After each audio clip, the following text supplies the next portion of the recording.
चलिए देखिएगा, तो भारत के इतिहास में आज हम पढ़ने जा रहे हैं सूफी आंदोलन के बारे में।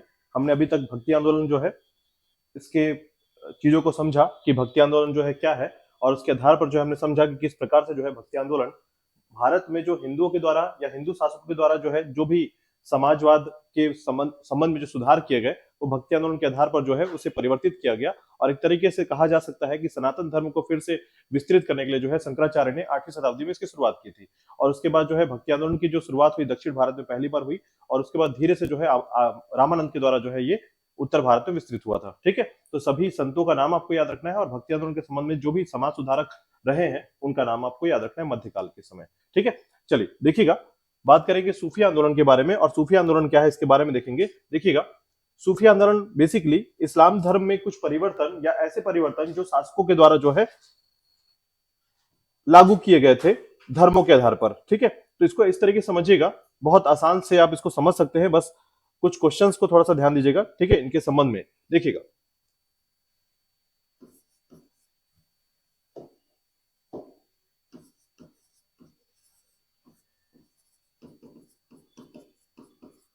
सूफी आंदोलन, ठीक है, या सूफी संबंध। तो देखिएगा, सूफी आंदोलन क्या है या सूफी जो शब्द है उसका मुख्य रूप क्या होता है। तो देखिए, ये जो सूफी शब्द है बेसिकली इसके बहुत सारे अर्थ निकल कर आते हैं, मतलब एक से अधिक अर्थ इसके निकल कर आते हैं। ठीक है, कहीं सूफी का अर्थ अगर आप ढूंढने जाएंगे तो याद रखिएगा इसका अर्थ होता है सफेद ऊन। क्योंकि सूफी संतों के द्वारा जो है सफेद ऊन धारण किया जाता था, तो इसका अर्थ निकल कर आया ऊन से। ठीक है, सफेद ऊन। लेकिन इसी के साथ याद रखिएगा कि इसके अर्थ में जो सूफी शब्द है, ठीक है,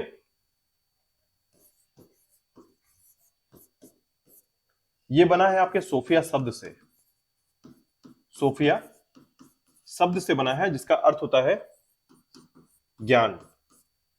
ठीक है, नॉलेज। तो देखिएगा, सूफी शब्द, सोफिया शब्द, इस प्रकार के शब्द जो है उस आधार पर ही हम समझ सकते हैं जब हम समझ में आ जाए कि सूफी आंदोलन क्या था। ठीक है, तो सूफी आंदोलन को समझने के लिए आपको दो बातें यहां पर समझना होगा, ये सूफी आंदोलन क्या है और इसकी शुरुआत कैसे हुई। तो समझिएगा कि सूफी आंदोलन जो है, पहले तो एक बात ध्यान रखिएगा कि सूफी आंदोलन बहुत बाद में शुरू हुआ है, पहले भक्ति आंदोलन प्रारंभ हुआ था। यानी 8वीं शताब्दी के पूर्वार्ध के समय ही जो है आपका भक्ति आंदोलन प्रारंभ हो गया था, और उसी के बाद जो है जब 11वीं 12वीं शताब्दी की बात की जाती है तब जाकर जो है सूफी आंदोलन प्रारंभ हुआ है। ठीक है, इसका मतलब है कि ये भारत में बहुत लेट आया हुआ था। ठीक है, और सबसे पहली बात, एक बात और याद रखिएगा कि भारत में सबसे पहली बार सूफी आंदोलन प्रारंभ नहीं हुआ था, ये हुआ था ईरान में।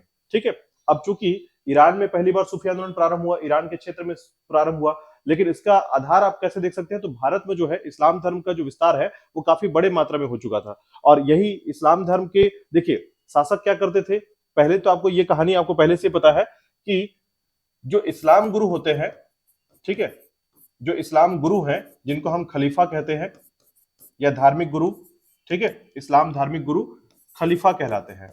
इनका काम क्या था, धर्म को प्रशस्त करना, समाज में जो है धर्म की स्थापना करना। इसका मुख्य कार्य क्या है, समाज में धर्म की स्थापना करना। ठीक है, अगर समाज जो है धर्म के विरुद्ध चलने लग जाए तो उसे हम बदलने का प्रयास करेंगे, और इसका काम किसका होगा, खलीफाओं का या उलेमाओं का होगा। ठीक है, तो जब शासक आ गए, याद रखिएगा, शासकों ने जब धर्म को परिवर्तित करने का कार्य किया, अपने अनुसार जो है धर्म को परिवर्तित करने का कार्य किया, तो उन परिवर्तनों को सुधारने के लिए पुनः, ठीक है, कुछ आडंबर आ गए, कुछ ऐसे समाज के कुछ ऐसे गतिविधियां लागू कर दी गई, कुछ ऐसे परिपालन लागू कर दिए गए जो समाज के लिए जो है धर्म के विरुद्ध हो गए। और उन्हीं धर्म के विरुद्ध जो है एक प्रकार से सूफी संतों के द्वारा जब यह आंदोलन किया गया तो इसी को कहा जाता है सूफी आंदोलन। ठीक है, तो याद रखिएगा, चूंकि इस्लाम धर्म का जो विस्तार है भारत में वो 11वीं 12वीं शताब्दी के समय जो है काफी बड़े विस्तार में हो चुका था। और जैसे ही कोई धर्म विस्तृत होता है तो उसके साथ उसकी अच्छाइयां और बुराइयां दोनों विस्तृत होती हैं। ठीक है, तो बुराइयां कहां से, तो बुराइयां याद रखिएगा जब धर्म को अपने मतलब के लिए प्रयोग में लाया जाए तो एक तरीके से बुराई फैलेगी फैलेगी। ठीक है, तो उसी आधार पर जो है जब धर्म को अपने आधार पर शासकों के द्वारा लागू किया गया तो उनका विरोध करने के लिए, उस समाज में उस धर्म का जो विरोध करने के लिए आ गया, याद रखिएगा, उसको परिवर्तित करने के लिए जो लोग आए सामने, उन्हीं को कहा जाता है सूफी आंदोलन। ठीक है, सूफी आंदोलन की शुरुआत जो है सबसे पहले कहां हुई थी, ईरान में या फारस में। ठीक है, तो ईरान के क्षेत्र में हुआ। अब उसके बाद याद रखिएगा कि चूंकि भारत में इसका असर था, भारत में इस्लाम धर्म बहुत ज्यादा विस्तृत हो गया था, तो धीरे से फिर भारत की तरफ भी आ जाता है। इसका कारण है कि भारत में भी सूफी आंदोलन प्रारंभ हो चुका था। ठीक है, अब देखिएगा सूफी जो शब्द है इसका अर्थ क्या होता है, तो सूफी का अर्थ होता है, सीधी तौर पर अगर सूफी की शब्द की बात करें तो याद रखिएगा इसका अर्थ होता है ऊन। चूंकि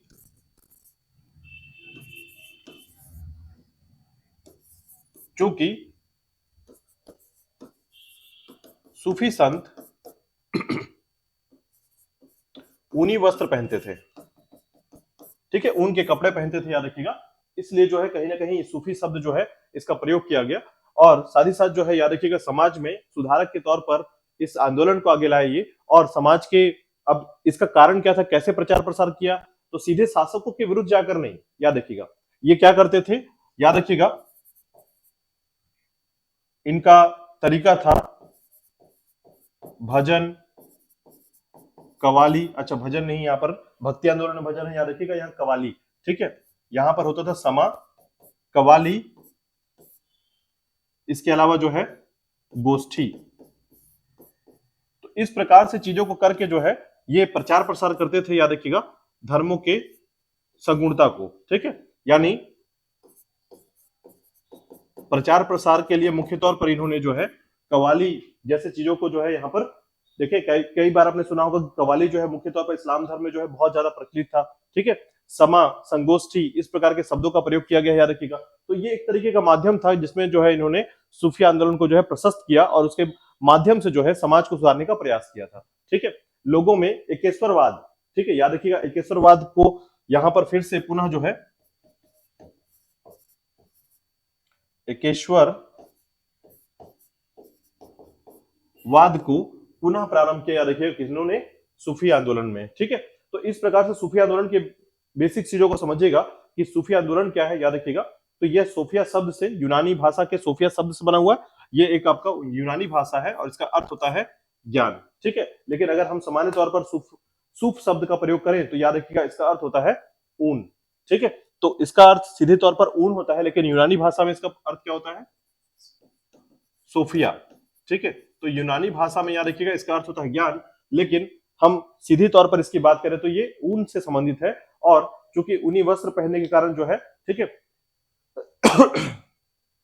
और अगर आप इसके और भी मीनिंग निकालना चाहेंगे तो इसके और भी मीनिंग निकल कर आते हैं, याद रखिएगा, जैसे सफा, तो यह सफा शब्द से देखेंगे तो इसका अर्थ होता है पवित्रता, ठीक है।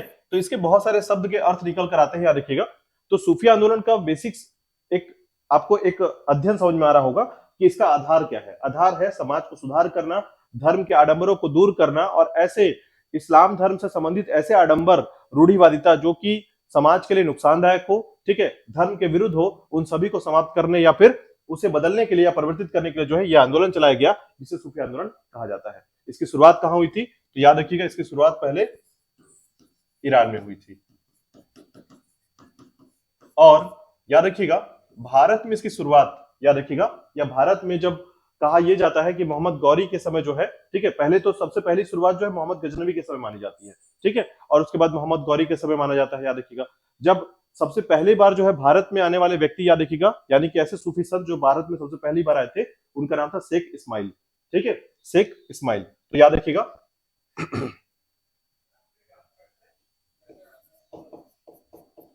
भारत में प्रथम सूफी संत शेख इस्माइल, ठीक है, भारत में पहले सूफी संत का नाम है शेख इस्माइल, याद रखिएगा, ठीक है। अब देखिए सूफीवाद जो है ना एक तरीके से ईश्वरवाद को दर्शाता है। हम ऐसा कह सकते हैं कि सूफी जो शब्द है या सूफी जो अनुयायी होते हैं ये ईश्वर की परिचर्चा करके जो है लोगों में सुधारात्मक एक परिवर्तन चाहते थे और समाज को सुधारना चाहते थे, ठीक है। अब इसी के आधार पर याद रखिएगा कि अगर हम लोग सूफी सिलसिलाओं की बात करें तो याद रखिएगा जैसे हम क्या करते हैं, संगठन की बात करते हैं, ठीक है, तो उसी प्रकार याद रखिएगा इनके जो धार्मिक गुरु होते हैं, ठीक है, उनको खलीफा कहते हैं। लेकिन याद रखिएगा सूफी संत का ना अपना एक सिलसिला होता था, सिलसिला का मतलब उनका एक वर्चस्व, ठीक है, संगठन, ठीक है। तो याद रखिएगा इनकी सिलसिला का जो संबंध है, ठीक है, सूफी संतों का सिलसिला,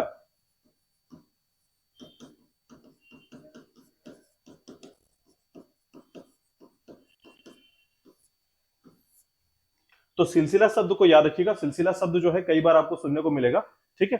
तो देखिएगा सिलसिला क्या होता है, सिलसिला जो होता है याद रखिएगा, जैसे कि आपने देखा होगा कि एक जाति, एक पाती, ठीक है। उसी प्रकार की चीजों को ये दर्शाया जाता है। याद रखिएगा सूफी संतों का भी एक अपना सिलसिला हुआ करता था। जैसे ही आप किसी को गुरु बनाएंगे उन सिलसिला के अंदर, तो आप उसी सिलसिला के अंतर्गत जाने जाएंगे, ठीक है। तो याद रखिएगा सूफी संतों में सिलसिला हुआ करता था, और ये सिलसिला जो है दो प्रकार के होते थे। एक होता था बासरा और एक होता था बेसरा। याद रखिएगा बासरा सिलसिला और बेसरा सिलसिला। बासरा सिलसिला क्या होता है, याद रखिएगा, जो सूफी संत या जो सिलसिला शरीयत कानून के तहत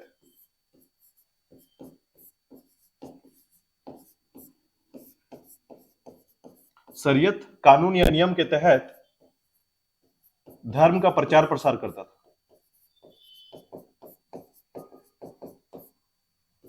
ठीक है, तो उसे कहते थे बासरा, ठीक है। याद रखिएगा लेकिन बेसरा क्या थे?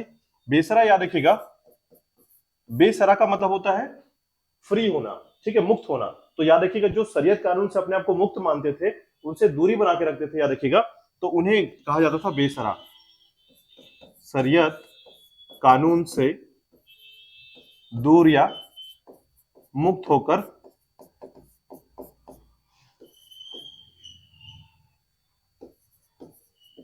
भक्ति प्रचार प्रसार करना, ठीक है। और यहां पर भी भक्ति का प्रचार प्रसार कैसा? शरीयत कानून के तहत, ठीक है, मतलब शरीयत कानून के तहत रहकर जो है इन्हें कहते थे बासरा। तो याद रखिएगा बासरा और बेसरा, ठीक है, दोनों के नाम को ध्यान रखिएगा। सिलसिला के अंतर्गत दो प्रकार के सिलसिला थे। अब देखिए अब्बुल फजल की बात करेंगे। अब्बुल फजल आपको याद होगा कि अकबर के मित्र अब्बुल फजल, तो अब्बुल फजल ने जो है ना अपनी पुस्तक में, अब्बुल फजल ने अपनी पुस्तक में 14 सिलसिलों का जिक्र किया है, ठीक है, यानी 14 सिलसिलों के बारे में बताया है, याद रखिएगा। लेकिन भारत में जो है लगभग 7-8 सिलसिला आए थे केवल, मतलब पूरे सिलसिलों की जब बात करेंगे, याद रखिएगा, चाहे वो बासरा हो बेसरा हो, तो कुल 14 सिलसिला के बारे में जानकारी मिलती है। लेकिन सामान्य तौर पर हमारे यहाँ जो है भारत के क्षेत्र में कुछ 6-7 सिलसिला ही है जो महत्वपूर्ण है, याद रखिएगा। तो उनके बारे में हम पढ़ने वाले हैं, उन सिलसिलाओं के बारे में, ठीक है। जैसे आपने देखा कि हम भक्ति आंदोलन के तौर पर जब हम हिंदू भक्ति आंदोलन की बात करते हैं या भक्ति आंदोलन की बात करते हैं, तो हमने उन संतों का नाम देखा कि जिन्होंने जो है भारत के क्षेत्र में भक्ति आंदोलन को प्रचार प्रसार किया। उसी प्रकार याद रखिएगा इस्लाम धर्म के प्रचार प्रसार या उनकी भक्ति से प्रचार प्रसार या एकेश्वरवाद के प्रचार प्रसार के लिए जो है इन सिलसिलाओं के बारे में पढ़ा जाता है, ठीक है। तो यहाँ पर उनके संतों का नाम भी पढ़ेंगे आप, सूफी संतों का नाम पढ़ेंगे, और साथ ही साथ उनके द्वारा किए गए कार्यों को पढ़ने वाले हैं आप, ठीक है। तो ध्यान रखिएगा अब्बुल फजल के द्वारा जो है कितने सिलसिले बताए गए हैं? 14। याद रखिएगा सिलसिला की संख्या 14, ठीक है। तो 14 के 14 पूरे भारत में नहीं आए थे, याद रखिएगा, ठीक है। ईरान में सबसे पहले आए, तो वहीं पर सबसे ज्यादा सूफी संतों का विस्तार सबसे ज्यादा कहां पर हुआ है? ईरान के क्षेत्र में। तो ध्यान रखिएगा, ठीक है। और सबसे पहले जो है, सबसे पहले सूफी संत का नाम याद रखिएगा, ठीक है। अब देखिए इसमें ना कुछ शब्दों का नाम याद रखिएगा, क्योंकि कई बार इससे संबंधित चीजें पूछी जाती हैं, याद रखिएगा, ठीक है। तो जैसे कई बार जो है ना सूफी संतों के जो विस्तार है या उनका जो भक्ति आंदोलन का जो विस्तार है, उसके संबंध में एक बात कहा जाता है, कई बार ऐसा कहा जाता है कि चूंकि इनके मध्य जो है ना एक विरोध था, एक गतिरोध था जो शिया और सुन्नी के मध्य हो रहा था, जिसके कारण जो है सुन्नी वे थे जो शरीयत कानून के तहत क्या करते थे? धर्म का प्रचार प्रसार करते थे या फिर धर्म को मानते थे, ठीक है। और शिया जो है मुख्य तौर पर इतना शरीयत कानून को नहीं मानते थे, ठीक है। और अधिकांश जो शिया जो धर्म से संबंधित थे, याद रखिएगा, वे हमेशा मतलब बाद में या तो उन्होंने किसी अन्य धर्म से जो है वहां पर परिवर्तन करके वो धर्म तक पहुंचे थे, ठीक है। तो अधिकांशतः जो है उनके अंदर थोड़ी सी लिबर्टी थी, याद रखिएगा। तो ऐसे में जो है वो बेसरा के तौर पर जाने जाते थे और बासरा जो है सुन्नी शरीयत कानून के तहत माने जाते थे, ठीक है। तो ऐसा कहा जाता है कि ईरान के क्षेत्र में जो है शिया और सुन्नी के गतिरोध के कारण जो है ये सिलसिला उत्पन्न हुआ। लेकिन आप ध्यान रखिएगा कि इस गतिविधियों में जो है अब्बुल फजल ने कहा है कि 14 सिलसिला जो है पूरी तरीके से क्षेत्र में आए हुए थे, ठीक है। मतलब इन्होंने भक्ति को प्रचार प्रसार किया एकेश्वरवाद के तौर पर। अब इसी के आधार पर देखिएगा कि हम बात करें थोड़ा सा कुछ फैक्ट्स की, तो याद रखिएगा कुछ शब्दों को याद रखिएगा, ठीक है। कई बार जो है ना कुछ शब्द यहाँ पर इस्लाम के कुछ शब्द याद रखिएगा जिससे पता चलता है ये है कि इनका अर्थ क्या होता है, ठीक है। तो देखिएगा जैसे कहा जाता है पीर, मुरीद, खानकाह, उसी प्रकार शरीयत, ठीक है। पीर, मुरीद, खानका, शरीयत। तो इनका अर्थ क्या होता है थोड़ा सा याद रखिएगा, ठीक है। इसी प्रकार जो है तो इनके अर्थ की बात करें, याद रखिएगा, तो सबसे पहला जो नाम आता है पीर, ये होते थे, याद रखिएगा, सूफी संत को पीर कहा जाता है, पीर बाबा, है ना, कई बार सुना होगा आपने। मुरीद जो होता है उसका अर्थ होता है शिष्य, जो इनके शिष्य होते थे उनको मुरीद कहा जाता है।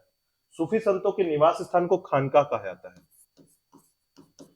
निवास स्थान। शरीयत जो है, याद रखिएगा, इस्लाम धर्म के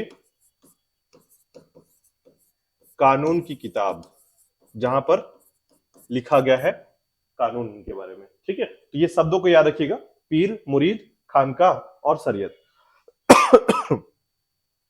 अब इसी के बाद देखिएगा कि जब हम बात करते हैं इनके क्षेत्र में, ठीक है, कि किस तरीके से जो है सिलसिला जो है उसका विस्तार हुआ, तो याद रखिएगा सबसे पहली बार भारत में सूफियों का जो आगमन हुआ था, याद रखिएगा, ठीक है, ये हुआ था सबसे पहला, जिसे कहा जाता है मोहम्मद गजनवी के समय, ठीक है। तो मोहम्मद गजनवी के साथ जो है सबसे पहली बार आगमन आपको देखने को मिलेगा, और उसके बाद मोहम्मद गौरी के समय जो है आगमन देखने को मिलता है, ठीक है। तो याद रखिएगा मोहम्मद गजनवी के समय जो है सबसे पहला आगमन, ठीक है।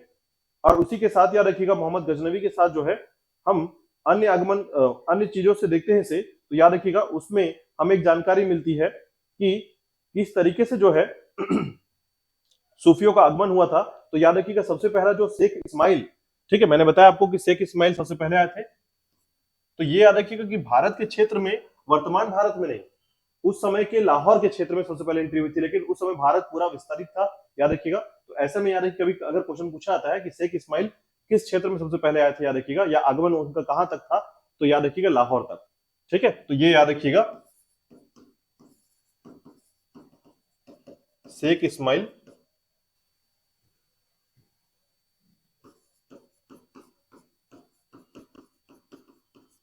तो लाहौर के क्षेत्र में सबसे पहला आगमन इनका होता है, शेख इस्माइल का। तो पहले सबसे पहले जो सूफी संत थे उनका नाम याद रखिएगा।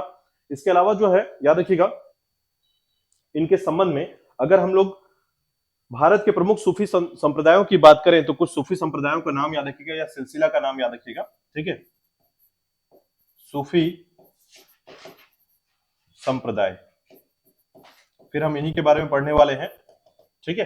तो सूफी संप्रदायों में याद रखिएगा सबसे महत्वपूर्ण संप्रदाय जो है, जिसको आपको सबसे ज्यादा याद रखना है, वो है चिश्ती संप्रदाय।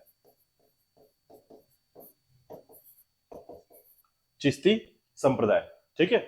जैसे आप जितने भी नाम पढ़ेंगे याद रखिएगा, तो ये अधिकांशतः जितने भी सबसे फेमस सूफी संत हुए हैं भारत में, चाहे अजमेर के क्षेत्र की बात करें, ठीक है, फिर आपके दिल्ली के क्षेत्र की बात करें, ठीक है, तो वो सभी जगह पर आपको सबसे ज्यादा जो फेमस संप्रदाय है चिश्ती संप्रदाय है, याद रखिएगा। अगर आपसे पूछा जाए कि भारत में सबसे प्रमुख जो सूफी संप्रदाय है या सिलसिला है वो कौन सा है, चिश्ती संप्रदाय है, ध्यान रखिएगा, ठीक है। उसके बाद याद रखिएगा सुहरावादी, सुहरावर्दी संप्रदाय या सिलसिला। इसके बाद आते हैं फिरदौसी,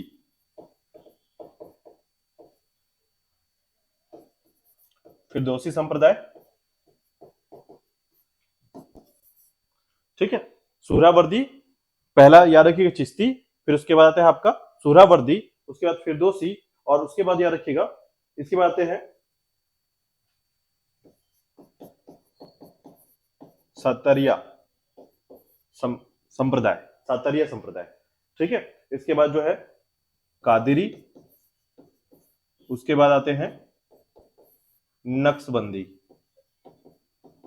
ये सभी संप्रदाय हैं जिनमें 6 आप याद रख रहे हैं, लेकिन 6 से अधिक थे, याद रखिएगा। भारत के क्षेत्र में आने वाले संप्रदायों की संख्या जो है ज्यादा थी, ठीक है। लेकिन कुल संप्रदायों की बात करें तो संप्रदायों में जो है इनका जो क्षेत्र था, याद रखिएगा, जैसे कि कई बार कादरिया की बात करते हैं, ठीक है, नक्श, उसके बाद जो है कुछ एक का नाम और भी याद करना चाहे तो कहा जा सकता है, याद रखिएगा, जैसे कुरुवरिया, ठीक है, कुरुवरिया, कुरुवरिया संप्रदाय, महदवई, महदवई संप्रदाय, ये अन्य संप्रदायों में आते हैं, याद रखिएगा, ठीक है। तो संप्रदायों की संख्या तो काफी ज्यादा है, याद रखिएगा, लेकिन आपको याद रखना है कि सबसे ज्यादा जो है आपको फेमस सूफी संत जो मिलेंगे वो किसमें मिलेंगे, चिश्ती संप्रदाय में। तो ध्यान रखिएगा, आपको नाम याद रखना चाहिए, ठीक है। तो याद रखिएगा चिश्ती संप्रदाय के बारे में। ठीक है। अच्छा, एक शब्द और जो है याद रखिएगा, कई बार क्वेश्चन में पूछा गया है, याद रखिएगा, जैसे वली। वली क्या होता है? ठीक है, तो याद रखिएगा किसी भी सूफी संत जो होते थे उनके उत्तराधिकारी को वली कहा जाता था। ठीक है, उत्तराधिकारी को वली कहा जाता है। तो वली शब्द से याद रखिएगा कि उनके उत्तराधिकारी वली कहलाते हैं। ठीक है, जो गुरु होते हैं उनको पीर कहते हैं, जो मुरीद होते हैं वो शिष्य कहलाते हैं, और उत्तराधिकारी जो होते हैं वो वली कहलाते हैं, याद रखिएगा। ठीक है, शिष्य और उत्तराधिकारी में अंतर होता है, ध्यान रखिएगा। ठीक है, मतलब हर शिष्य उत्तराधिकारी नहीं बन सकता। ठीक है, हाँ, सूफी संत के उत्तराधिकारी जो होते थे, जो देखिए इनका जो खानका होता था, निवास स्थान। ठीक है, अब ऐसी स्थिति में याद रखिएगा कि जब भी किसी क्षेत्र पर जो है अपना पूरा का पूरा भक्ति आंदोलन लेकर चल रहे हैं, याद रखिएगा, तो ऐसे में जो है पूरा का पूरा एक क्षेत्र जो है इनका पूरा अपनी भक्ति आंदोलन से संबंधित होता था। ठीक है, जहां पर ये कव्वाली गायन करते थे, जहां पर ये जो है भक्ति ईश्वर के लिए जो है पूरा का पूरा जो है भक्ति करते थे, एक तरीके से ऐसा कह सकते हैं। ठीक है, लेकिन ध्यान रखिएगा कि एक व्यक्ति की मृत्यु के बाद, यानी जैसे ही गुरु की मृत्यु हो जाती थी, याद रखिएगा, तो ये पूरा का पूरा जो सिलसिला है उसके लिए कोई उत्तराधिकारी चाहिए एक संप्रदाय के लिए, तो उन्हें कहते थे वली, जिनको चुना जाता था और चुनकर जो है अपना उत्तराधिकारी चुना जाता था यहाँ पर। ठीक है, तो चुनकर जो है उस प्रकार से उस संप्रदाय को चलाते थे। तो याद रखिएगा वली शब्द जो है, याद रखिएगा, उत्तराधिकारी कहलाते थे, वली। ठीक है, अब देखिए इन्हीं में जो है आपको याद रखना है कि इनके संबंध में कि कौन कौन से चिश्ती संप्रदाय में जो है मुख्य तौर पर सबसे पहले जो है कौन हुआ करता था यहां पर। ठीक है, तो याद रखिएगा सबसे पहले जो है चिश्ती संप्रदाय की बात करेंगे, तो चिश्ती संप्रदाय के बारे में देखिएगा क्या क्या जानकारी मिलती है चिश्ती संप्रदाय संबंधित। ठीक है, देखिएगा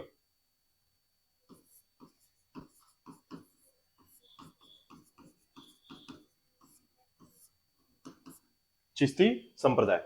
देखिएगा चिश्ती संप्रदाय की बात करें तो याद रखिएगा चिश्ती संप्रदाय जो है भारत में सबसे पहला संप्रदाय रहा है। ठीक है, और इसके संस्थापक कौन थे? तो याद रखिएगा ईरान के चिश्त नामक स्थान पर इसे स्थापित करने के कारण जो है इसे चिश्ती संप्रदाय के नाम से जाना गया है। ठीक है, तो याद रखिएगा पहले एक बात ध्यान रखिएगा कि मैंने बताया है कि आपको कि सबसे पहले जो सूफी संत थे वो कहाँ आए थे? ईरान के क्षेत्र में। तो सिलसिला कहां पर स्थापित होगा? ईरान में होगा।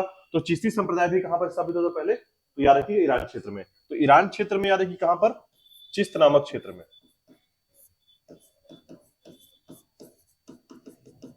ठीक है, तो चिश्त नामक क्षेत्र में जो है याद रखिएगा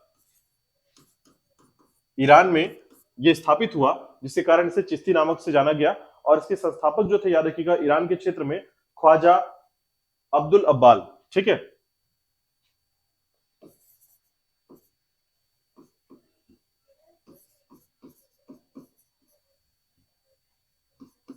ख्वाजा अब्बू अब्दाल।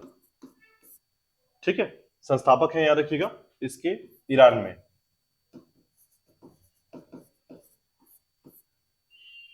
संस्थापक। ठीक है, याद रखिएगा। लेकिन भारत के क्षेत्र की बात करें, याद रखिएगा कि भारत के क्षेत्र में इनके संस्थापक कौन रहे हैं? तो याद रखिएगा भारत में जो है ख्वाजा मोइनुद्दीन। ठीक है, मोइनुद्दीन चिश्ती। याद रखिएगा भारत के संस्थापक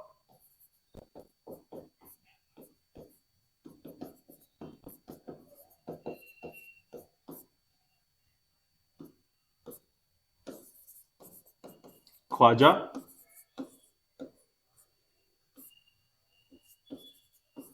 मोइनुद्दीन चिश्ती। ये नाम याद रखिएगा, कई बार क्वेश्चन पूछा गया है कि भारत में चिश्ती संप्रदाय के संस्थापक कौन रहे? तो ख्वाजा मोइनुद्दीन चिश्ती रहे हैं। ठीक है, तो ख्वाजा मोइनुद्दीन चिश्ती जो है ये भारत में संस्थापक रहे चिश्ती संप्रदाय के। और याद रखिएगा भारत में सबसे ज्यादा विस्तृत संप्रदाय जो था वो चिश्ती संप्रदाय था। ठीक है, और सबसे पहला संप्रदाय भी यही था, याद रखिएगा। ठीक है, तो ऐसे में याद रखिएगा इनके संबंध में हम कुछ ऐसे संतों के बारे में पढ़ने वाले हैं, याद रखिएगा, जो प्रमुख भारत में जो है खासकर दक्षिण भारत में और उत्तर भारत में जो है किस प्रकार से अपने जो प्रसार प्रचार किया है इन्होंने। ठीक है, दक्षिण भारत में अलग और उत्तर भारत में अलग किया। तो सभी संतों के बारे में हम पढ़ेंगे कि कौन कौन से संत थे जो दक्षिण भारत और उत्तर भारत में जो है चिश्ती संप्रदाय के आधार पर जो है अपने एकेश्वरवाद या धार्मिकवाद को जो है इसका विस्तार किया। ठीक है, प्रचार प्रसार किया। तो इनमें सबसे पहला नाम आता है, याद रखिएगा, ख्वाजा मोइनुद्दीन चिश्ती का। ठीक है, तो इन्हीं के बारे में सबसे पहले पढ़ेंगे। देखिएगा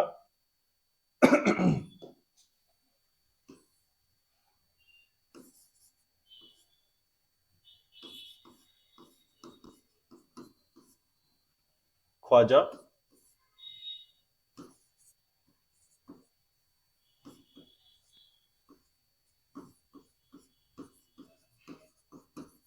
मोइनुद्दीन चिश्ती। ठीक है, तो ख्वाजा मोइनुद्दीन चिश्ती जो है याद रखिएगा, ये भारत में संस्थापक रहे हैं। और इनका ये भारत में कब आए थे तो याद रखिएगा, ये भारत में जो है मोहम्मद गौरी के साथ,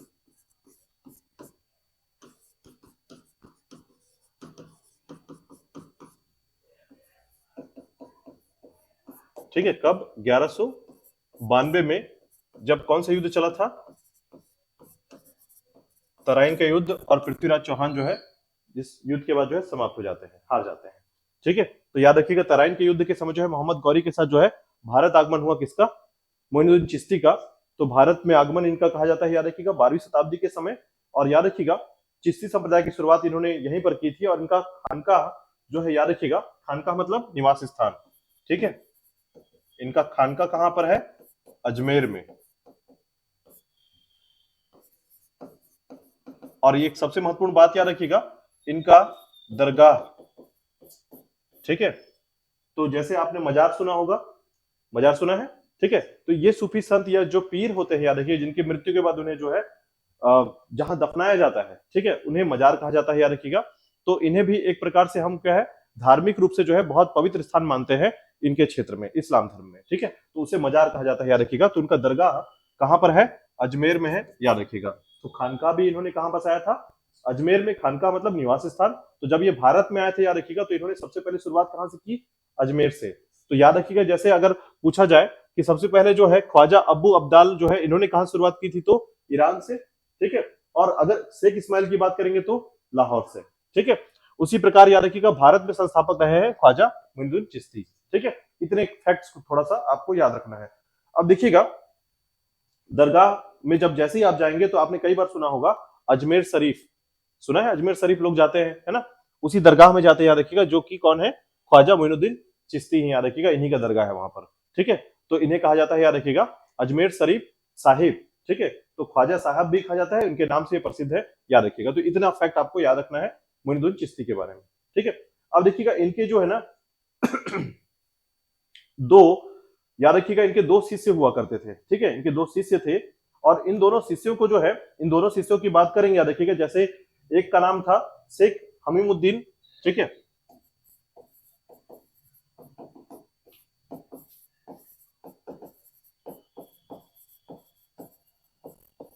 हमीमुद्दीन चिश्ती।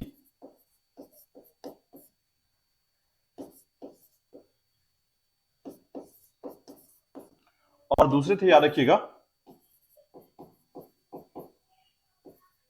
कुतुबुद्दीन बख्तियार काकी। ठीक है, याद रखिएगा, एक शिष्य का नाम था शेख हमीमुद्दीन चिश्ती और दूसरे का नाम था कुतुबुद्दीन बख्तियार काकी। ठीक है, तो जब कुतुबुद्दीन बख्तियार काकी की बात करते हैं याद रखिएगा, तो ये सबसे ज्यादा प्रसिद्ध शिष्य रहे हैं। ठीक है, इस पूरे चिश्ती में, याद रखिएगा, चिश्ती संप्रदाय में। ठीक है, तो याद रखिएगा, यानी अगर इन दोनों से तुलना करेंगे आप, शेख हमीमुद्दीन और कुतुबुद्दीन बख्तियार काकी, तो याद रखिएगा कुतुबुद्दीन बख्तियार काकी का नाम जो है बहुत फेमस रहा है। और इससे जो है याद रखिएगा काफी ज्यादा प्रेरित थे कौन, या प्रभावित थे, कुतुबुद्दीन ऐबक। ठीक है, आपको याद होगा गुलाम वंश का संस्थापक, ठीक है, कुतुबुद्दीन ऐबक। और इसी ने जो है क्या किया था, इसी के नाम पर, ठीक है, कुतुबुद्दीन बख्तियार काकी के नाम पर कुतुब मीनार की स्थापना करी थी। ठीक है, कुतुब मीनार आपको याद होगा, मैंने पहले भी एक बात बताई थी इसमें। ठीक है, तो ये याद रखिएगा कि कुतुबुद्दीन ऐबक के नाम पर जो है ये नहीं था, बल्कि कुतुबुद्दीन बख्तियार काकी के नाम पर कुतुबुद्दीन, ठीक है, याद रखिए, कुतुब मीनार था। ठीक है, चलिए तो देखिएगा कुतुबुद्दीन बख्तियार काकी के बारे में दो महत्वपूर्ण बातें याद रखेंगे। पहला कि कुतुबुद्दीन बख्तियार काकी किसके साथ आए थे, भारत। ठीक है, तो देखिएगा पहला नाम आता है कुतुबुद्दीन बख्तियार काकी। तो याद रखिएगा भारत आगमन इल्तुतमिश के साथ। ठीक है। तो इल्तुतमिश के साथ जो है ये भारत आगमन करते हैं, याद रखिएगा। ठीक है। इल्तुतमिश के समय जो है भारत आगमन करते हैं और इन्हीं के नाम पर जो है क्या बना है,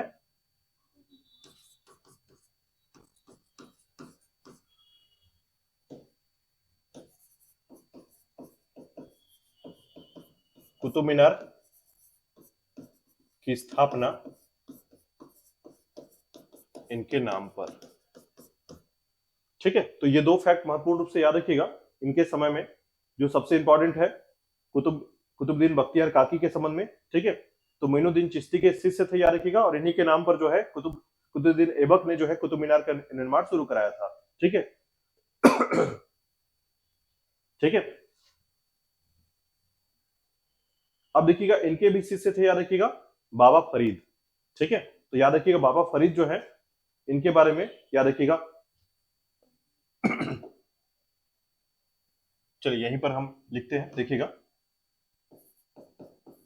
बाबा फरीद। तो ये इनके शिष्य हैं, याद रखिएगा, बाबा फरीद। ठीक है। तो बाबा फरीद के संबंध में याद रखिएगा इन्हें जो है एक उपाधि मिली थी, गज ए शक्कर। ठीक है। उपाधि थी इनकी गज ए शक्कर। बाबा फरीद को गज ए शक्कर के नाम से जाना जाता था, याद रखिएगा। ठीक है। साथ ही साथ सबसे इंपॉर्टेंट क्यों है, याद रखिएगा, तो इनके इंपॉर्टेंट होने का कारण है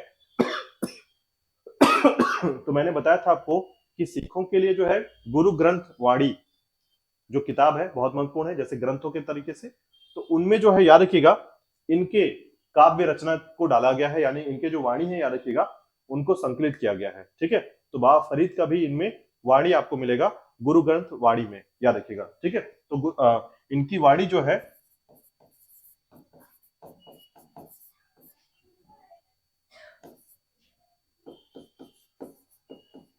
गुरु ग्रंथ साहब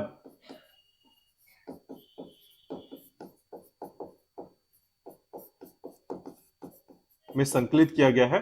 तो गुरु नानक जी जो है ना बहुत ज्यादा प्रभावित थे, याद रखिएगा, इनसे, बाबा फरीद से। ठीक है। अब इन्हीं के साथ जो है याद रखिएगा इनका जो केंद्र था वो हांसी का जो क्षेत्र था, अजोधन का जो क्षेत्र था वो था। लेकिन ध्यान रखिएगा इनके भी दो शिष्य थे। ठीक है। अब इनके दो शिष्य जो है सबसे महत्वपूर्ण, याद रखिएगा, इनके शिष्य, कई बार एग्जाम पूछा था, याद रखिएगा, बाबा फरीद के शिष्य जो सबसे इंपॉर्टेंट, देखिए दो शिष्य का नाम बहुत अच्छे से याद रखिएगा। एक मोइनुद्दीन चिश्ती के शिष्य कुतुबुद्दीन ऐबक, ठीक है, सॉरी, कुतुबुद्दीन बख्तियार काकी। ठीक है, उनका नाम याद रखिएगा। दूसरा याद रखिएगा बाबा फरीद के शिष्य का नाम याद रखिएगा निजामुद्दीन औलिया। ठीक है। निजामुद्दीन औलिया। आप देखेंगे तो एक पूरा सिटी इन्हीं के नाम पर है। दिल्ली जाएंगे ना तो निजामुद्दीन, आपने देखा होगा ट्रेन कहाँ जाती है तो निजामुद्दीन जाती है, तो ये इनके नाम पर है, याद रखिएगा, दिल्ली का एक क्षेत्र। ठीक है। तो याद रखिएगा निजामुद्दीन औलिया, ये चिश्ती संप्रदाय के थे, याद रखिएगा। और दूसरे का नाम था साबिर। तो सबसे महत्वपूर्ण, अगर चिश्ती संप्रदाय में सबसे महत्वपूर्ण अगर संतों का अगर आप सर्च करेंगे तो याद रखिएगा निजामुद्दीन औलिया जो है सबसे महत्वपूर्ण है, याद रखिएगा। ठीक है। तो दो शिष्यों का नाम आपको याद रखना है जिससे संबंधित क्वेश्चन पूछे जाते हैं। एक आपका कुतुबुद्दीन बख्तियार काकी और दूसरा निजामुद्दीन औलिया का नाम। निजामुद्दीन औलिया जो है सबसे ज्यादा फेमस और प्रसिद्ध जो है, याद रखिएगा, सूफी संत रहे हैं। ठीक है। तो गयासुद्दीन तुगलक के बारे में आपने कई बार सुना होगा, गयासुद्दीन तुगलक के बारे में, कि इन्होंने जो है ना मतलब इस प्रकार की स्थिति थी, याद रखिएगा, कि निजामुद्दीन औलिया को जो है ना दिल्ली से बाहर जाने का प्रयास भेजा गया, याद रखिएगा। उनसे उनकी दुश्मनी चली थी कि जो आप गयासुद्दीन तुगलक के बारे में मैंने आपको बताया भी था, तभी जाकर निजामुद्दीन औलिया ने कहा था कि दिल्ली अभी दूर है। ठीक है। तो बंगाल विजय के दौरान जब वापस जा रहे थे गयासुद्दीन तुगलक, तो उनको एक संदेश भिजवाया गया था कि दिल्ली छोड़ दो या फिर दिल्ली के क्षेत्र से जो है चले जाओ, इस तरीके से। ठीक है। तो ऐसे में जो है निजामुद्दीन औलिया ने कहा था कि तुम अभी दिल्ली नहीं पहुंचे हो, दिल्ली अभी दूर है। और यकीन कीजिए उससे पहले ही जो है गयासुद्दीन तुगलक की मृत्यु हो जाती है। ठीक है। तो ये घटना जो है यही निजामुद्दीन औलिया है, याद रखिएगा, जिनके संबंध में कहा जाता है। ठीक है। तो याद रखिएगा। तो देखिएगा इनके बारे में, निजामुद्दीन औलिया के बारे में जो है हम डिस्कस करेंगे। ठीक है। नेक्स्ट देखिएगा निजामुद्दीन औलिया।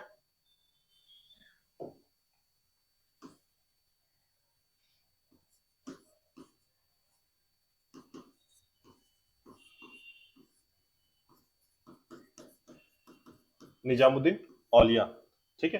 तो याद रखिए कि निजामुद्दीन औलिया के संबंध में सबसे प्रसिद्ध, या फिर ऐसा कहा जा सकता है कि चिश्ती संप्रदाय के सबसे ज्यादा जो है प्रसिद्ध सूफी संत, प्रसिद्ध सूफी संत। और ये एक बात सबसे इंपॉर्टेंट चीज याद रखिएगा कि इसने जो है, इन्होंने जो है 7 शासकों का, सल्तनत काल के 7 शासकों का शासनकाल देखा है। मतलब इनके सामने 7 राजा आए और चले गए। ठीक है, तो ये कहा जाता है सबसे ज्यादा शासकों के समय जो है कौन सूफी संत थे, याद रखिएगा, तो निजामुद्दीन औलिया थे। ठीक है, याद रखिएगा 7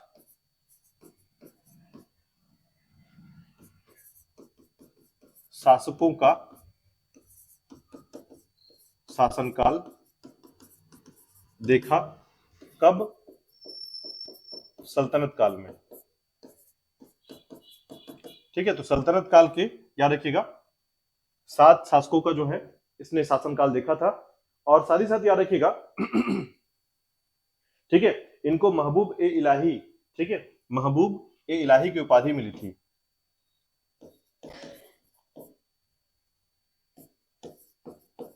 महबूब ए इलाही, इसे कहा जाता है ईश्वर का प्रेमी।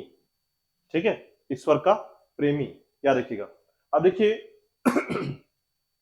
इनके शिष्य थे, याद रखिएगा, अमीर खुसरो।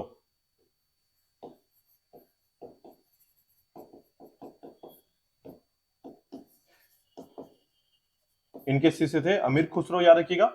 और आपको बता दूं, जिस दिन जो है निजामुद्दीन औलिया की मृत्यु होती है उसके दूसरे दिन जो है अमीर खुसरो का भी प्राण त्याग दिया जाता है। ठीक है, मतलब वो भी मृत्यु को प्राप्त कर लेते हैं। तो जहां पर इनका दरगाह है, याद रखिएगा, जहां पर इनका मजार है वहीं पर जो है उन्हीं के पास जो अमीर खुसरो को दफनाया गया था। ठीक है, तो शिष्य कुछ इस प्रकार के थे, याद रखिएगा, कि इतना ज्यादा प्रेम था इनको निजामुद्दीन औलिया से कि जिस दिन इनकी मृत्यु होती है उसी दिन जो है, उसके दूसरे दिन जो है अमीर खुसरो की भी मृत्यु हो जाती है। ठीक है, याद रखिएगा। तो समाचार सुनकर ही केवल प्राण त्याग दिए थे किसने? अमीर खुसरो ने। इस प्रकार के शिष्य थे ये। ठीक है, तो याद रखिएगा अमीर खुसरो का जो मकबरा भी जो है इसी मकबरा के प्रांगण में बनाया गया है। तो अगर आप निजामुद्दीन औलिया जाएंगे कभी निजामुद्दीन औलिया के दरगाह क्षेत्र में, तो आपको वहां का अमीर खुसरो का मकबरा भी नजर आएगा उसमें। ठीक है, तो याद रखिएगा। अब देखिए इनका जो मकबरा है वो किसने दिल्ली पे बनवाया था, याद रखिएगा। तो ये भी याद रखना है आपको कि इनका मकबरा कहां पर है? दिल्ली में, जो कि बनवाया था MBT ने, मोहम्मद बिन तुगलक ने। याद रखिएगा, मोहम्मद बिन तुगलक जो है, क्योंकि इसके पिता की मृत्यु किससे हुई थी, याद रखिएगा, तो वो ये वही व्यक्ति थे जिन्होंने बोल दिया था दिल्ली अभी दूर है। ठीक है, तो उसे चिढ़कर थोड़ा सा, याद रखिएगा, वो दिल्ली में ही इसका मकबरा बना देते हैं। ठीक है, तो याद रखिए मोहम्मद बिन तुगलक ने बनवाया था मकबरा दिल्ली में। ठीक है, इसके बाद देखिएगा निजामुद्दीन औलिया के एक शिष्य रहे, याद रखिएगा, नसरुद्दीन। ठीक है, नसीरुद्दीन के नाम से जाने जाते। अमीर खुसरो की मृत्यु हो चुकी है, ये भी शिष्य थे, याद रखिएगा। लेकिन एक और शिष्य थे, याद रखिएगा, जिनका नाम था नसीरुद्दीन। ठीक है,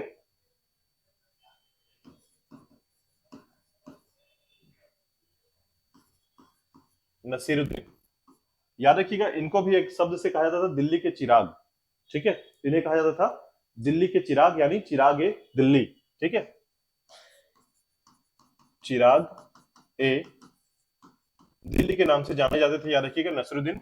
ठीक है, इनके बाकी देखिए, आपको अगर निजामुद्दीन औलिया अच्छे से याद है, बख्तियार काकी अच्छे से याद है और मोइनुद्दीन चिश्ती याद है, तो फिर आपको दिक्कत नहीं होगा। आपके अधिकांश क्वेश्चन जो है इन्हीं से पूछे जाते हैं, याद रखिएगा। ठीक है, तो देखिएगा निजामुद्दीन औलिया के शिष्य थे नसरुद्दीन। ठीक है, इन्हें चिरागे दिल्ली कहा गया। और याद रखिएगा इनके समय में मतलब ये जो है ना, सबसे पहले जो है, अगर ऐसा कहा जाए तो याद रखिएगा इनके समय में जो है, इनके जो उत्तराधिकारी थे, आने वाले समय में जो इनके उत्तराधिकारी थे, याद रखिएगा, उन्हें सैयद गेसुदराज, ठीक है, एक नाम याद रखिएगा, इनके उत्तराधिकारी सैयद मोहम्मद गैसुदराज। ठीक है, इनके जो उत्तराधिकारी थे, याद रखिएगा, जिनका नाम था सैयद मोहम्मद गैसुदराज। ठीक है, इन्होंने जो है बहमनी साम्राज्य में जाकर जो है ना इसकी स्थापना की और गुलबर्गा जो कर्नाटक का जो क्षेत्र है, याद रखिएगा, वहां पर जाकर बस गए थे। ठीक है, इसका मतलब ये है कि उत्तर भारत से अब कहां चले गए ये? दक्षिण भारत में। ठीक है, तो दक्षिण भारत में जाए तो याद रखिएगा इसी प्रकार से जो है ये कहा जाता है कि जैसे ही इनकी मृत्यु हो जाती है उसके बाद जो है एक जो सूफी संत का जो सिलसिला था याद रखिएगा उसका प्रथम दौर समाप्त हो जाता है। ठीक है, तो ये समय याद रखिएगा। इनके उत्तराधिकारी जो है सैयद मोहम्मद गैसुद्राज के समय जब बहमनी साम्राज्य की स्थापना हुई थी, याद रखिएगा।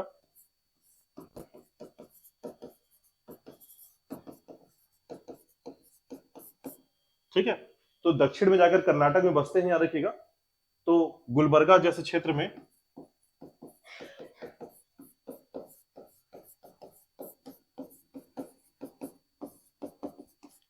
जा बसे। ठीक है, और जैसे ही इनकी मृत्यु होती है, याद रखिएगा 1356 में, उसके साथ ही चिश्ती जो सिलसिला है, याद रखिएगा, उसका प्रथम दौर समाप्त माना जाता है। ठीक है, 1356 में है, याद रखिएगा। ठीक है, इसके बाद देखिएगा शेख बुरहानुद्दीन। ठीक है, तो शेख बुरहानुद्दीन गरीब जो है ना, इनके बाद आते हैं, याद रखिएगा, शेख बुरहानुद्दीन गरीब। ठीक है, तो इनके बाद एक और सूफी संत है, याद रखिएगा, इनका नाम है शेख बुरहानुद्दीन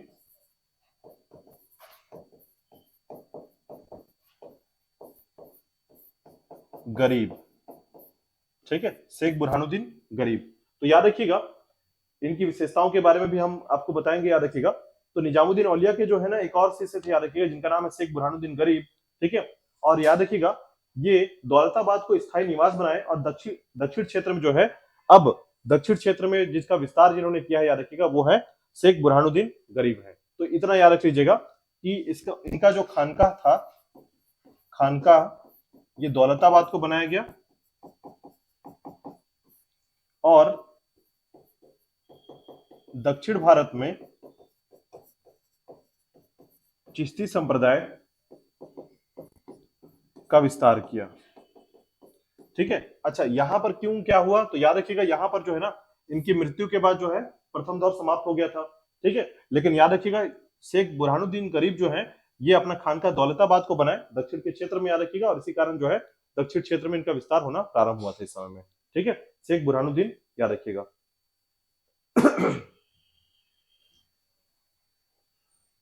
इसके बाद देखिएगा एक नाम और है शेख हुसैनी गेसुद्राज।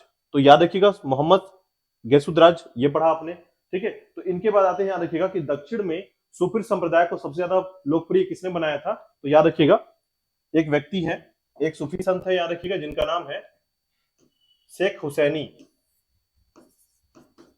शेख हुसैनी गेसुद्राज। इनको बस एक ही लाइन के लिए याद रखिएगा, दक्षिण भारत में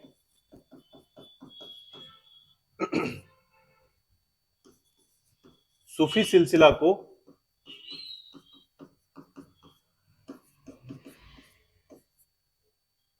लोकप्रिय बनाया।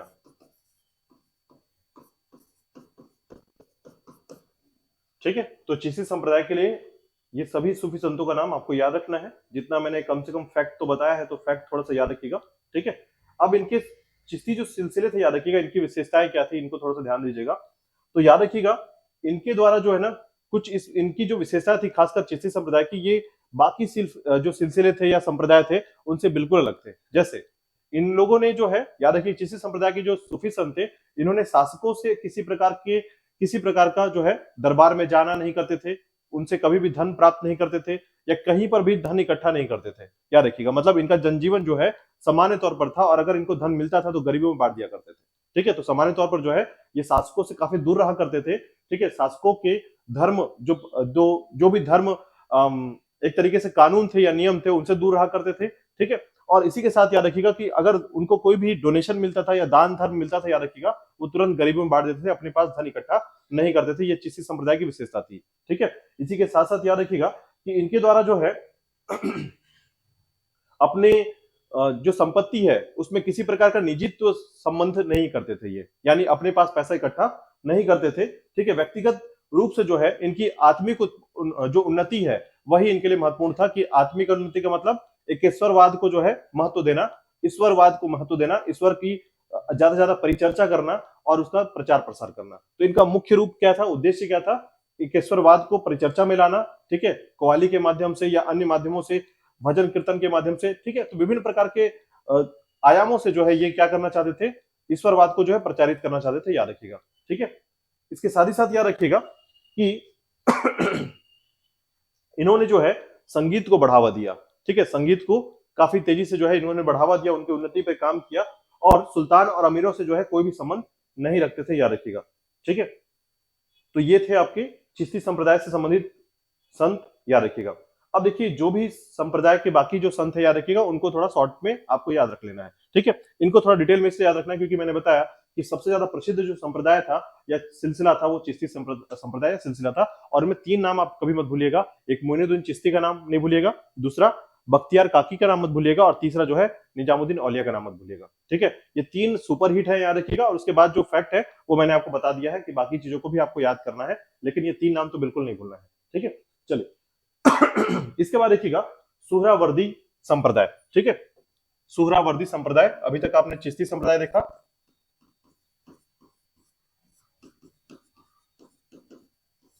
सुहरावर्दी संप्रदाय, ठीक है। इसके संस्थापक थे, याद रखिएगा, शिहाबुद्दीन सोहरावर्दी।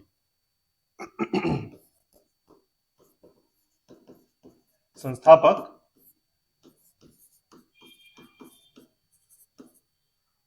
शिहाबुद्दीन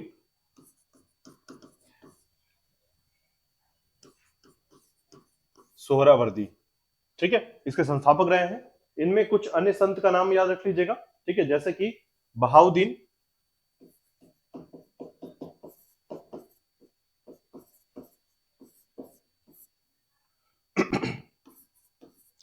जकरिया, बहाउद्दीन जकरिया, ठीक है। उसी प्रकार याद रखिएगा हमीदुद्दीन, ठीक है, बहाउद्दीन हमीदुद्दीन, याद रखिएगा। हमीदुद्दीन जो थे, याद रखिएगा, इनको ये चूंकि राजस्थान में जाकर नागौर के क्षेत्र में अपना खानका बनाया था, इसलिए इनका नाम पड़ गया था हमीदुद्दीन नागौरी, ठीक है। हमीदुद्दीन नागौरी इसलिए कहा जाता था क्योंकि ये राजस्थान के नागौर क्षेत्र में थे, याद रखिएगा, तो इसलिए इनको नागौरी कहा गया। उसी प्रकार याद रखिएगा जलालुद्दीन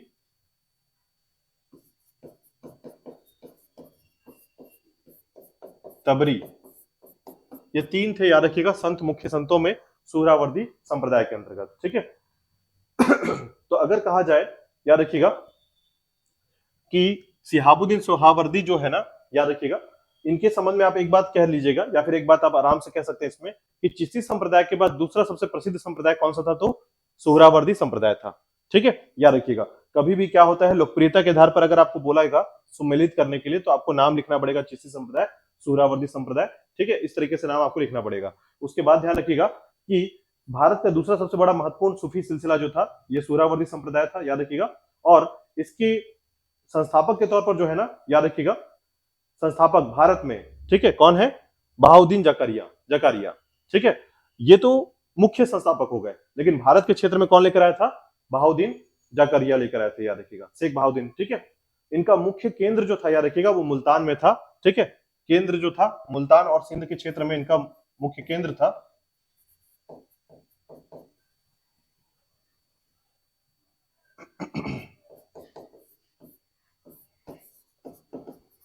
मुल्तान क्षेत्र जो है इनके लिए सबसे महत्वपूर्ण था, याद रखिए, केंद्र था। और साथ ही साथ याद रखिएगा, ये जो सिलसिले थे, याद रखिएगा, ये राजनीतिक संपर्क में भी रहते थे, अमीरों से धन भी लेते थे और आरामदायक जीवन जीते थे। तो चिश्ती सिलसिला और सुहरावर्दी में क्या अंतर है वो आपको समझ में आ गया होगा, ठीक है। तो इनका साथ क्या था, याद रखिएगा, राज्यरसय यानी कि दरबार में जाकर बैठना, उनके संपर्क में रहना, राजनीतिक कार्यों को देखना, और उस प्रकार से जो है आराम की जिंदगी व्यतीत करने वाले जो चिश्ती सिलसिला था, याद रखिएगा, वो था सुहरावर्दी सिलसिला। आरामदायक जीवन व्यतीत करना, दूसरा राज दरबार में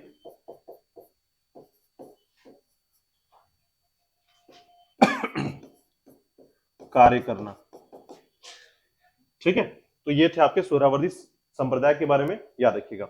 इसके बाद देखिएगा फिरदौसी संप्रदाय, तो याद रखिएगा सैफुद्दीन बखरजी इसके संस्थापक रहे हैं, फिरदौसी संप्रदाय के।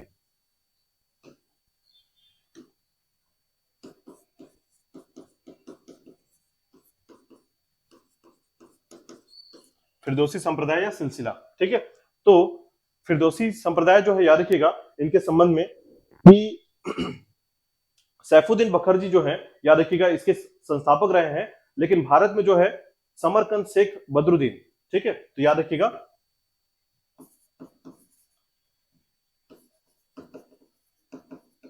संस्थापक बखरजी, ठीक है। तो संस्थापक जो थे, याद रखिएगा, सैफुद्दीन बखरजी थे। और साथ ही साथ याद रखिएगा, लेकिन भारत में जो है, भारत में संस्थापक का नाम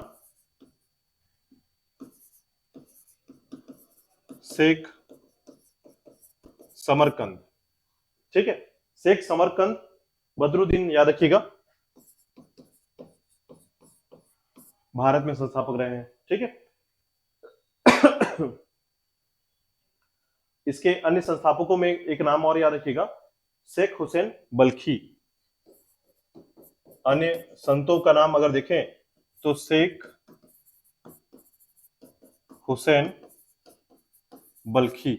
इनका एक मात्र मान्यता था, याद रखिएगा, कि सभी कष्टों का जो अर्थ है, या सभी कष्ट जो होते हैं मानव शरीर में, ठीक है, या फिर ये कहा जाता है कि सभी परेशानियों का मूल कारण जो है भूख है, ठीक है। तो याद रखिएगा, एक क्वेश्चन पूछा गया था कि कौन सा संप्रदाय या कौन सा सिलसिला जो है यह मानता है, उनकी मान्यता है कि सभी परेशानियों का जो मूल कारण है वो भूख है, वो है आपका, याद रखिएगा, फिरदौसी संप्रदाय, ठीक है। सभी परेशानियों का कारण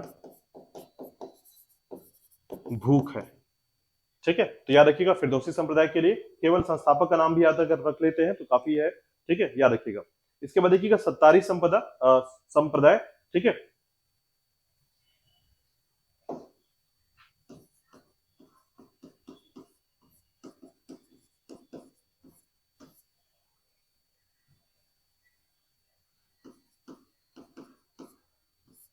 सत्तारी संप्रदाय के लिए जो है, याद रखिएगा, अब्दुल्ला सत्तार ने जो है इसकी स्थापना की थी।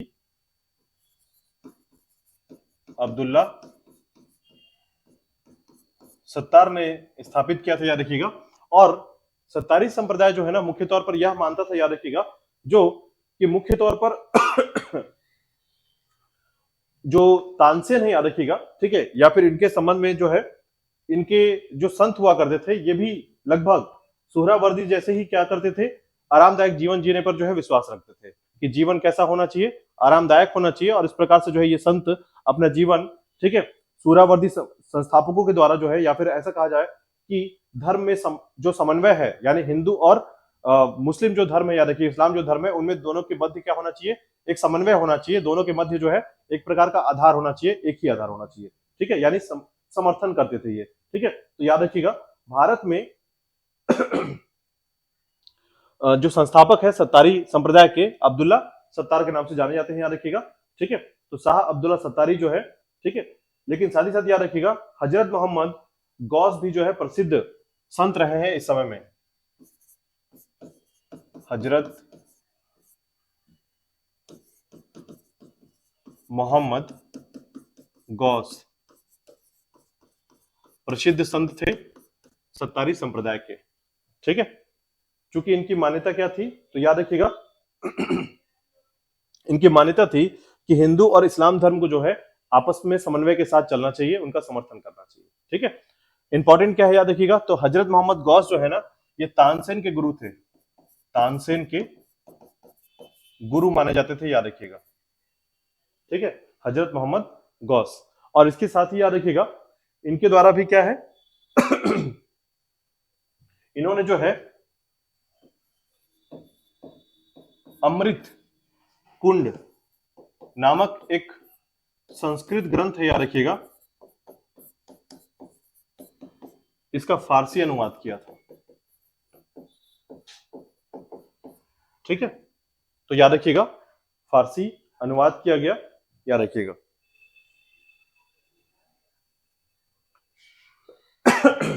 इनका मुख्य केंद्र कहां था, तो याद रखिएगा, ग्वालियर। ये जो हजरत मोहम्मद गौस प्रसिद्ध जो संत है, याद रखिएगा, ये ग्वालियर से हैं, या ग्वालियर क्षेत्र में इनका खानका था। अब्दुल्ला सत्तार जो है, ये जौनपुर यूपी, ठीक है, ग्वालियर जौनपुर। इसके बाद देखिएगा कादरिया जो संप्रदाय है उनके बारे में। तो कादरिया जो है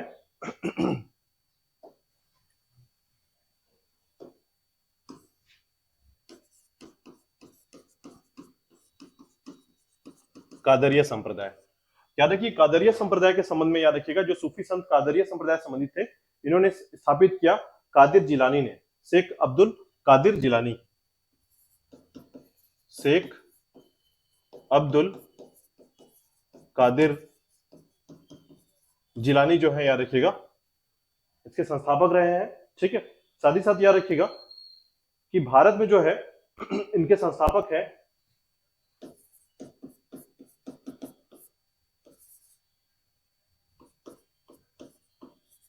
सैयद मखदूम। ठीक है, तो सैयद मखदूम जो है याद रखिएगा, सैयद मखदूम ये भारत में जो है सैयद मखदूम जिलानी के नाम से जाने गए हैं, याद रखिएगा। ठीक है, और याद रखिएगा दारा सिको, ठीक है, औरंगजेब का भाई, याद रखिएगा दारा सिको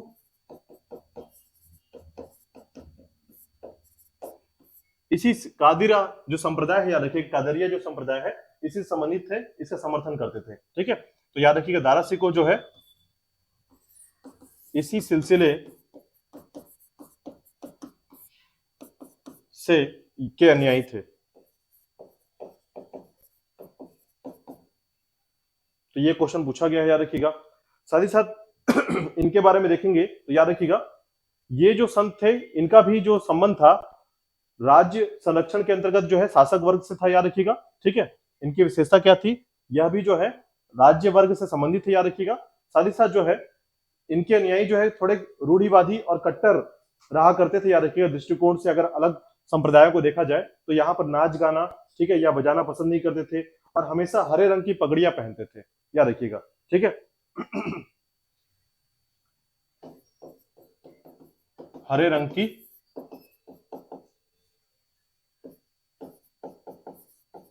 पगड़ियां।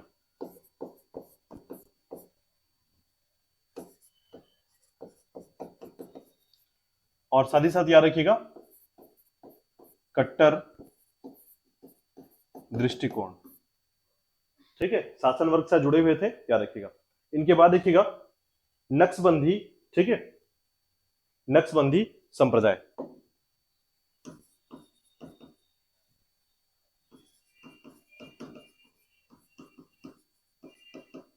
नक्शबंदी संप्रदाय, ठीक है, नक्शबंदी संप्रदाय की खासियत क्या थी, याद रखिएगा। तो बहाउद्दीन नक्शबंद जो है बहाउद्दीन नक्शबंद,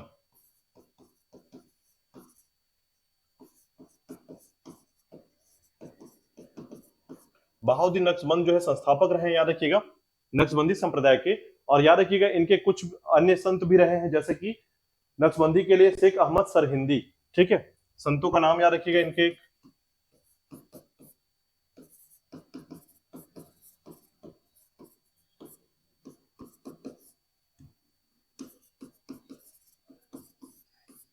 शेख अहमद सरहिंदी। ठीक है, साथ ही साथ याद रखिएगा इस संप्रदाय के अंतर्गत जो है भारत में जो है, ठीक है, भारत में इसके संस्थापक रहे, याद रखिएगा, बहाउद्दीन नक्शबंद ही रहे हैं। ठीक है, इनके समय अगर देखा जाए तो शेख अहमद जो सरहिंदी थे, कहीं ना कहीं जो शेख अहमद सरहिंदी थे, याद रखिएगा, रूढ़िवादी थे। ठीक है, इन्हें मुजारिद कहा जाता था। ठीक है, इनका नाम था मुजारिद। ठीक है, इन्हें मुजारिद कहा जाता था। अकबर की उदार धार्मिक नीति का उसका विरोध किया था इन्होंने। ठीक है, अकबर के उदार धार्मिक नीति का विरोध,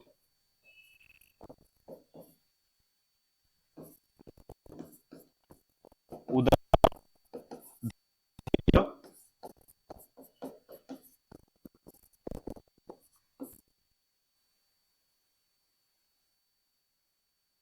उसका विरोध किया।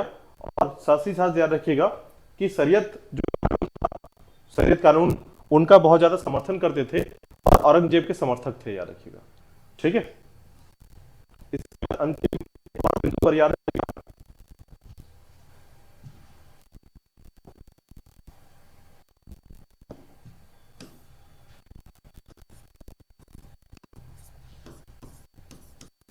क्रुवरिया, क्रुवरिया संप्रदाय। पुरवरिया संप्रदाय। बस एक लास्ट पॉइंट पर याद रखिएगा,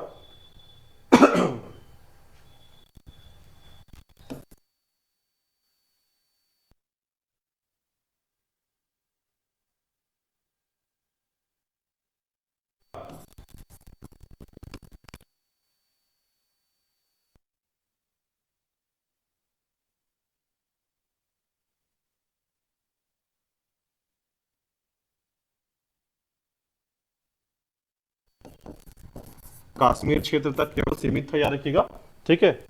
या संप्रदाय याद रखिएगा, याद रखिएगा महदवी संप्रदाय। संप्रदाय जो होते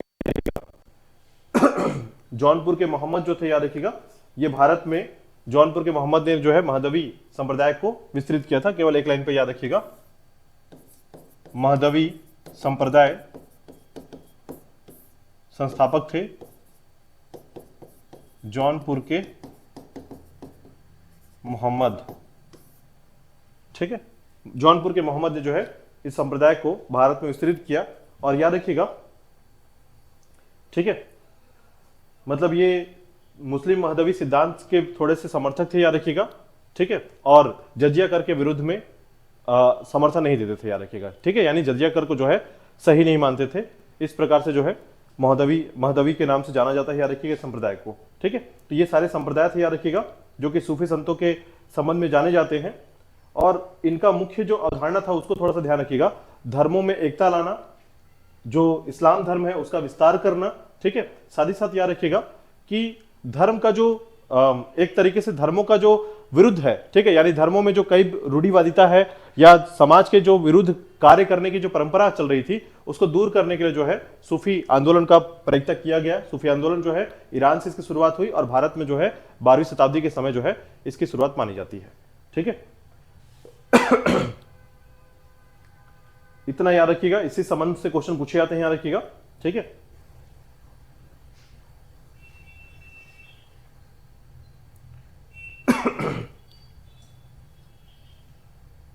जैसे एक क्वेश्चन पूछा गया था इससे पहले कि दारा सिकोह कौन से सिलसिले के अनुयायी थे, ठीक है। दारा सिकोह कौन से सिलसिले के अनुयायी थे, ये क्वेश्चन पूछा गया था, ठीक है। तो याद रखिएगा ये सारे क्वेश्चन पूछे जाते हैं, इतने कम से कम आपको याद रखना है। सूफी आंदोलन का ये सारे पॉइंट थे, ठीक है। सूफी आंदोलन के संबंध में जो है जब भी क्वेश्चन पूछा जाएगा, याद रखिएगा नाम आपको ध्यान रखना है, जो कि मैंने नाम आपको बताया है। संप्रदाय का नाम तो बहुत अच्छे से याद रखिएगा, कौन कौन संप्रदाय का नाम पढ़ा आपने, ठीक है। तो पहला चिश्ती संप्रदाय आपने याद रखना है आपको, ठीक है। सूरावर्दी संप्रदाय आपको याद रखना है, ठीक है।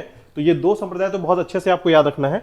लेकिन इसके संबंध में एक चीज और याद रखिएगा संप्रदायों के संबंध में, कि आपको अगर ये संप्रदाय की बात की जाए, याद रखिएगा चिश्ती संप्रदाय, ठीक है, सूरावर्दी संप्रदाय, उसके बाद जो है फिरदौसी संप्रदाय है, ठीक है। उसके अलावा जो है आपका सतारिया संप्रदाय है, कादिरी संप्रदाय है, और उसके बाद नक्शबंदी। ये 6 का नाम आपको अच्छे से लिस्ट में जो है प्रॉपर याद रखना है, ठीक है। चिश्ती संप्रदाय सबसे महत्वपूर्ण है, उसके बाद सूरावर्दी संप्रदाय है, याद रखिएगा। और इसी के साथ आपको याद रखना है कि जो दारा सिकोह था, ठीक है, ये मुख्य तौर पर जो है हाँ, ये कादिरिया संप्रदाय से जो है संबंधित है, याद रखिएगा, ठीक है। तो ये सभी जो नाम आप देख रहे हैं उनका नाम अच्छे से याद रखिएगा, कम से कम आपको प्रयास करना है इसको अच्छे से याद रखने के लिए। और उसके बाद जो है देखिएगा आपको कम से कम ये धीरे धीरे जो है ना सूरावर्दी थोड़ा कॉमन लगने लगेगा। अभी नाम जो है कितने सारे आपने संतों के नाम पढ़े तो नाम में कितने बहुत सारा कंफ्यूजन पैदा हो रहा होगा, ठीक है। तो उसको क्या करना है अपने को कि आपको छाट करके निकाल लेना है, संस्थापकों का नाम याद कर लेना है पहला, ठीक है, खासकर भारत में इन्होंने स्थापना किया है। और दूसरा इनके संबंध में कोई एक लाइन याद करना है। फॉर एग्जाम्पल देखिएगा, जैसे ख्वाजा मोइनुद्दीन चिश्ती का नाम, तो भारत के पहले संस्थापक चिश्ती संप्रदाय के, याद हो गया एक फैक्ट में, ठीक है। इनके शिष्य का नाम याद रखिएगा, मोहम्मद गौरी के साथ आए थे, ये याद रखिएगा। तो ये फैक्ट चिश्ती संप्रदाय से बहुत ज्यादा भर भर कर क्वेश्चन पूछा जाता है, याद रखिएगा, मतलब इससे क्वेश्चन बनने की संभावना ज्यादा होती है, ठीक। बाकी जगह पर क्या होता है, जैसे चिश्ती संप्रदाय के बाद देखेंगे आप, तो जैसे कि आपको सुहरावर्दी की बात करें, सुहरावर्दी जो है याद रखिएगा, इसमें आपको सीधे से क्या मिलेगा, आरामदायक जीवन व्यतीत करने वाले संत मिलेंगे, राज दरबार से कार्यकाज करने वाले जो संत मिलेंगे, याद रखिएगा, ठीक है। तो इस प्रकार के सोहरावर्दी हुआ करते थे। और सिहाबुद्दीन सोहरावर्दी जो है इनके सबसे पहले जो है संस्थापक रहे, लेकिन भारत में बहाउद्दीन जकारिया जो है इसके संस्थापक रहे। तो भारत के बहाउद्दीन जकारिया को आपको याद कर लेना है, ठीक है। उसके बाद याद रखिएगा फिरदौसी के लिए, तो फिरदौसी में याद रखिएगा इनका एक जो फैक्ट है वो सबसे ज्यादा है, वो ये है कि सभी परेशानियों को कारण किसने माना है, भूख को माना है, तो फिरदौसी संप्रदाय जो है सबसे महत्वपूर्ण है यहाँ पर। ठीक है, याद रखिएगा भूख के संबंध में। और सबसे महत्वपूर्ण याद रखिएगा शेख समरकंद बदरुद्दीन। ठीक है, तो याद रखिएगा ये कौन थे, भारत में संस्थापक रहे हैं। तो इस प्रकार से क्वेश्चन को जो है आपको थोड़ा ध्यान देना है। ठीक है, चलिए आज के लिए इतना ही करते हैं इस पे। कल हम